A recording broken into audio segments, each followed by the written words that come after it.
Do you know what robber baron is? This is a term used for successful businessmen who amassed great fortunes thanks to their ruthless business practices. Today, we'll be talking about the original robber baron, Cornelius Vanderbilt, who introduced this trend to the world. He was quite the character, and many called him an uncultured hothead. But boy, he was a force to be reckoned with in the business world. When he passed away, he had more cash on hand than the entire U.S. Treasury.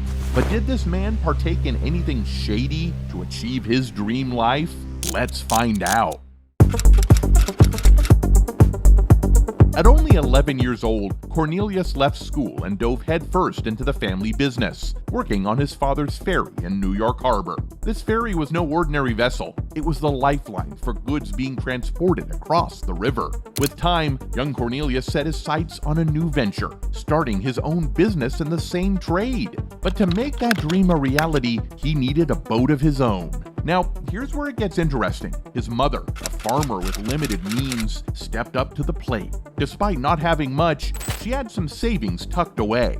$100 may not seem like much now, but back then it was enough to set Cornelius on his course. However, there was a catch. Before he could get his hands on the loan, he had to clear a rugged, rocky field for his mother to farm. Most kids might balk at such a task, but not him. With a work ethic that could move mountains, he agreed without hesitation. Yet, as he set to work, the enormity of the task became apparent. Clearing that field single-handedly would take ages. So what did he do? The man rallied the neighborhood kids and offered them a deal they couldn't refuse. Lend a hand, and they'd earn free rides on his new boat. Together, they tackled the field and turned it into fertile ground for his mother's farm. And true to her word, his mother honored her end of the bargain, granting him the $100 loan he needed. Just 16 years old, armed with determination and resourcefulness, Cornelius Vanderbilt became the proud owner of his first boat. Once Cornelius got his foot in the door, there was no stopping him. He wasted no time in putting his boat to work, shuttling freight and passengers between Staten Island and Manhattan. Now, the waters were far from calm as competition was fierce, with other ship owners vying for the same clientele. But Vanderbilt had a trick up his sleeve. He slashed the prices and offered fares that undercut the competition. His strategy paid off handsomely. Before long, his ferry service became the talk of the town, known for its reliability and affordability. But here's where it gets really interesting. After settling his debt with his mother, he didn't kick back and relax. No, sir.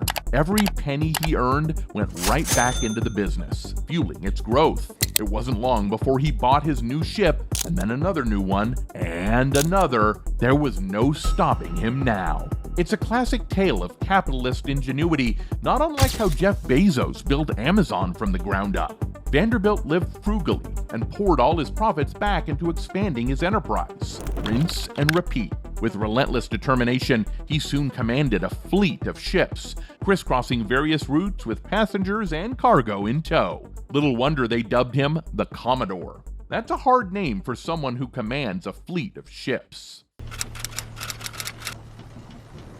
Fresh off his success with his own sailboat, he received a game-changing opportunity during the War of 1812.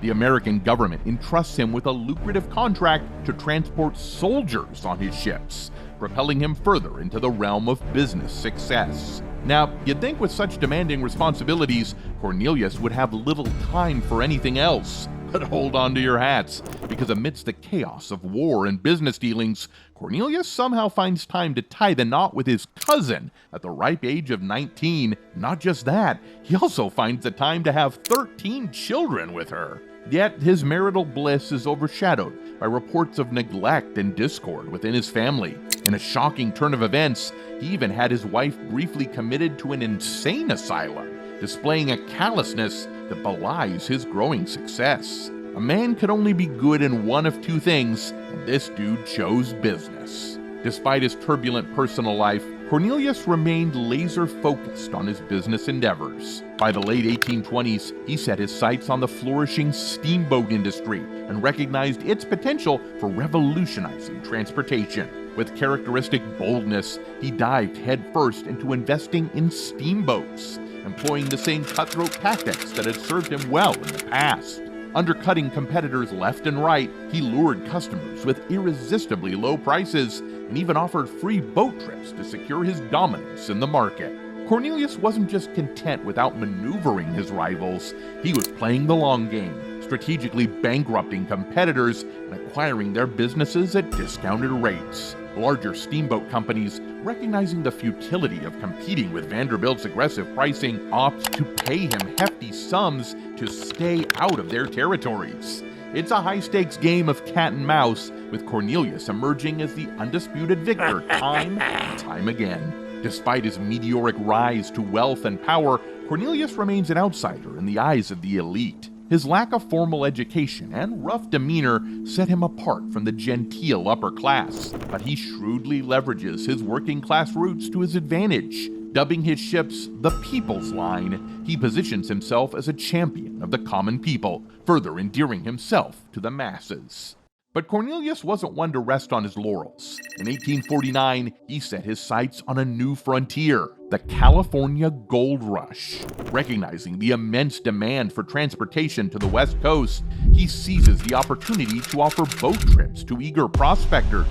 What set him apart exactly? It was his innovative route through Nicaragua that shaved off 600 miles in the California route and cemented his status as a visionary in the transportation industry.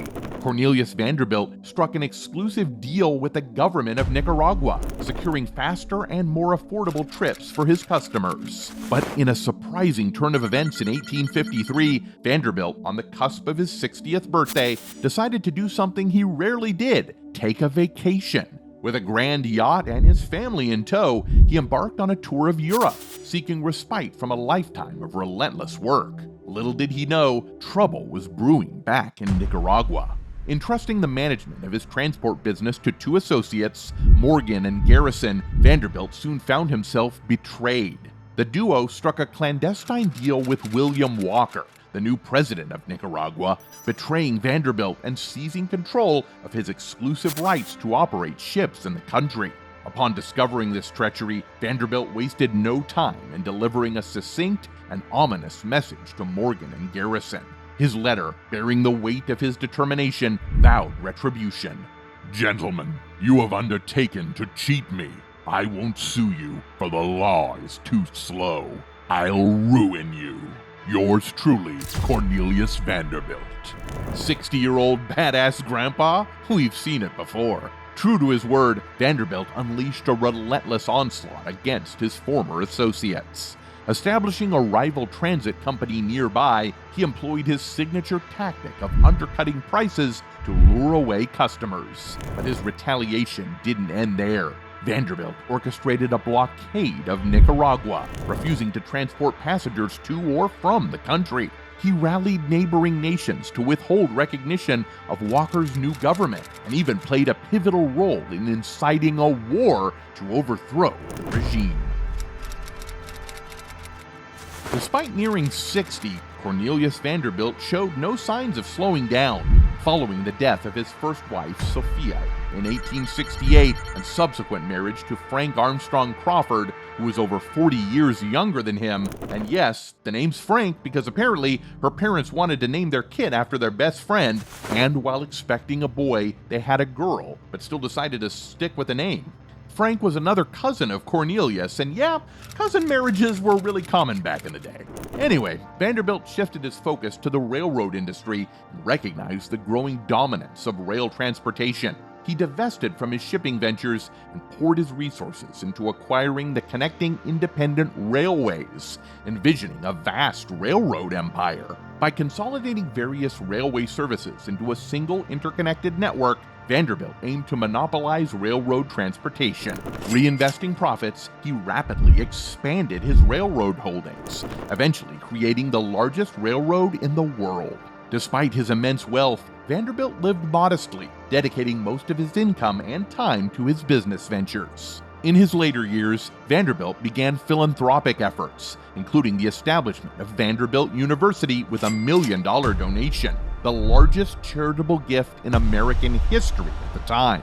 However, his aggressive demeanor persisted, as seen when he physically confronted members of the media reporting on his illness outside his home. Upon his death in 1877, at the age of 82, Vanderbilt left behind a fortune estimated at around $100 million, equivalent to approximately $200 billion today, adjusted for inflation. The majority of his wealth passed to his eldest son, with the remainder divided among his other children, whom he often viewed as undeserving.